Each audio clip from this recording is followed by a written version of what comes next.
Thank you. Thank you so much.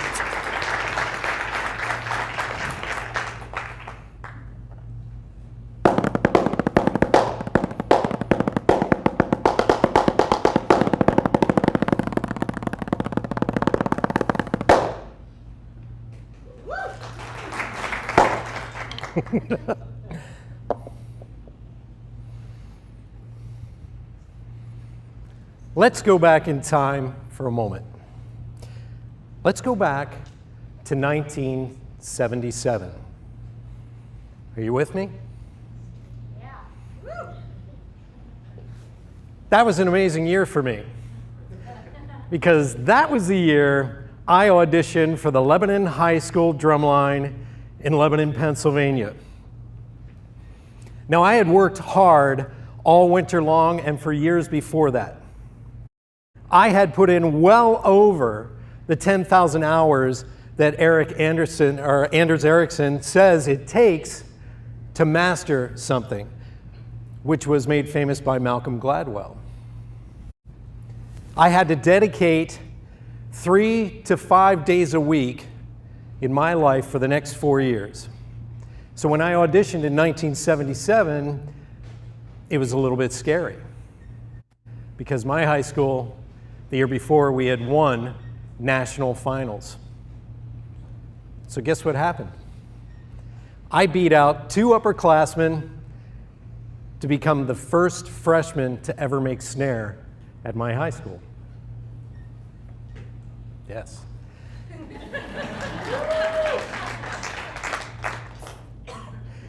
I want you to think about that for a moment. I'm a baby boomer.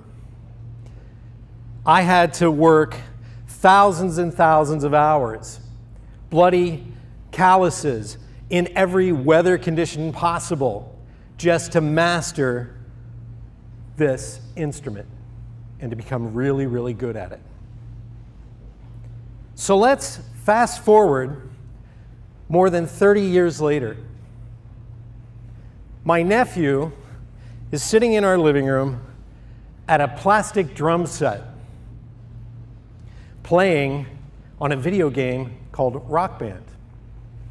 Now, my wife and I, we walk into the living room. He's pounding out on these 5 color-coded pads with the drumsticks, and he's playing Tom Sawyer by Rush. Because I taught him well. I'm a good uncle, right?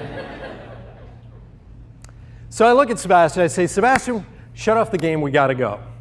He says, I can't, Uncle Brad. Now, I lasted 5 seconds longer in that moment than my father would have. My father was very angry all the time. Yes, boomers were raised by angry parents. So, getting back to this, my wife, Norma, puts her hand on my shoulder to calm down. And I said, Sebastian, you don't understand. Your mother's train is about to arrive in 10 minutes. We have to go now. And he says, you don't understand, Uncle Brad. You see that girl playing bass? He points with his chin to the cartoon characters on the screen. She is in Tokyo, Japan. Do you see the young man playing the guitar? Yeah. He's in Paris, France. We agreed to play 3 Rush songs. We're almost done, I promise. As soon as we're done with this song, I'll stop and we'll go. And that's when the gears in my head went because I realized, as I was doing research for my first book, this is the generation we're all watching under a magnifying glass and complaining about. And the reality is it possible that they have been changed because of technology? Is it possible that some of their behavior is because of video games and computers? Would you like to go on a journey of discovery with me, and I'll show you what I've learned? You want to go? Let's do this. Remember this symbol? This is a symbol that represents baby boomers. It says analog, 100%. And for those of you who don't know what this is a software upgrade to a boomer. Now, 1977, it turns out, wasn't just a good year for me, it was a good year for everyone on planet Earth because everything changed from that moment on. Three things changed the next generations to come along. But the one I'm focusing on is the video games. So let me ask you a question. How do you learn in a video game? Does anybody know? Shout it out. How do you learn? Say something. Do it. Just do it. Anybody else? Keep trying. Keep trying. What's that? Just start playing. You just start playing. The way you learn in a video game is this. You learn the rules and the politics intuitively. You don't read a rule book like the box on Monopoly. You leap in, you make mistakes. The more risks you take, the greater the challenges. Mistakes are the only way you can learn. Baby boomers and Gen Xers, how are we taught? Mistakes, you make one mistake, your career's over. How many of you had mean bosses, tough bosses? Put your hands up. Yeah, you make one mistake. This generation has been taught the more mistakes you make, the more you're going to learn. It's the complete opposite of us. Guess what else you learn in a video game? Leadership is rotational. No one person stays in leadership for any length of time. Your skill set determines what teams you will be on. If your skills do not match up with that team, you are kicked out of that team. It's a peer-to-peer network. The only way you can move up in hierarchy is if you had advanced to the next level. And guess what? Once you storm the castle, you kill the trolls, and you save the princess, forget everything you just learned, because the rules change at the next level. Does any of this behavior sound familiar? This generation has been influenced by not only video games, but from 1984 on, their toys talked to them. Teddy Ruxpin. It interacted with them, Speak and Spell, and the computers came into the household. 1977 is when Magnavox and Atari brought the video game into the home. Now, I don't want you to feel bad for us, because boomers had Pong. That's it. Pong went boop, boop, boop. That's it. But it was such a time suck.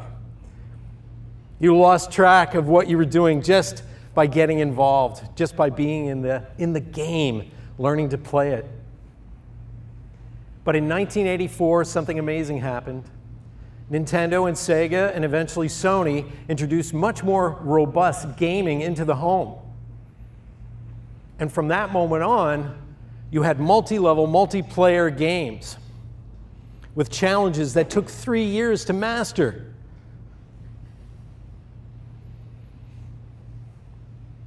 It was an amazing time because, guess what? We can look at the influence from 1984 on the behavior of the next generation. Don't believe me? I want you to look up this article. It's the beginning of Nicholas Carr's work. He wrote the book, The Shallows, What the Internet is Doing to Our Brains.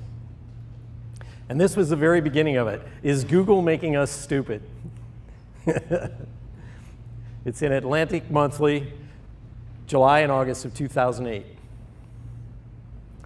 And he stated in there that technology changes our brains. It changes us at such a profound level.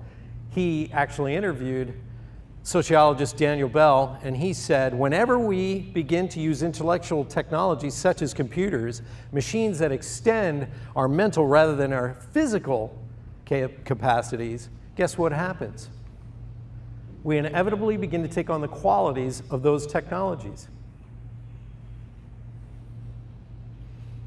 Video games and the internet and online gaming have been the greatest influence of this generation we call millennials, and it also explains why we have 4-year-old grandkids who want an iPhone instead of a Barbie doll or a G.I. Joe.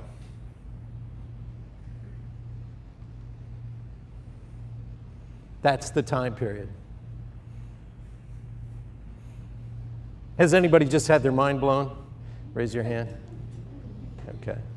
Now, if you still have doubts, our military discovered that the next generation of soldier is a better marksman. And they couldn't figure out why. They were better marksmen than the previous generations that were raised with guns. It was video games. And that's why they started putting millions of dollars not only into video games, but also, guess what? Our drone pilots, their first platform for flying drones was an Xbox military-level gaming station. Yes, a little bit mind-blowing, right? So why am I talking about this? Why does any of this matter at all?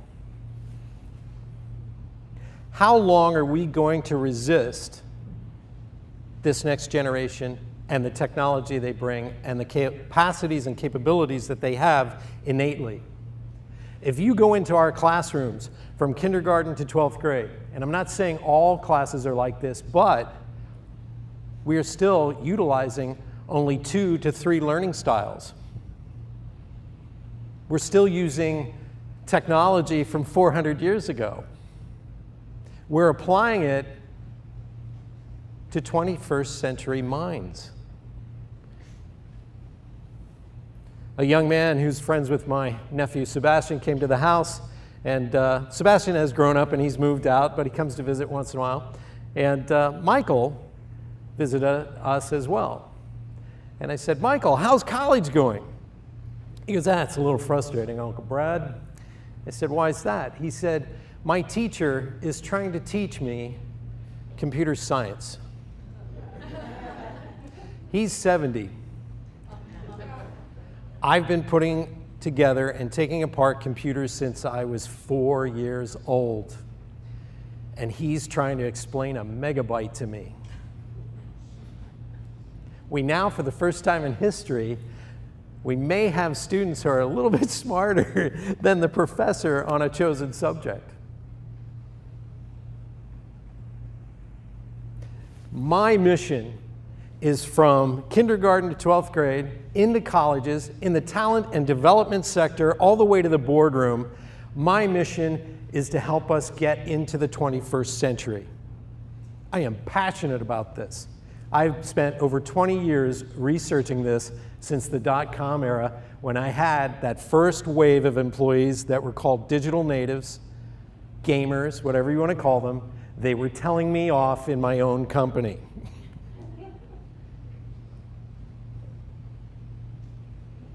Imagine a world where a surgeon at the Mayo Clinic can do a hip replacement while the patient is in San Diego.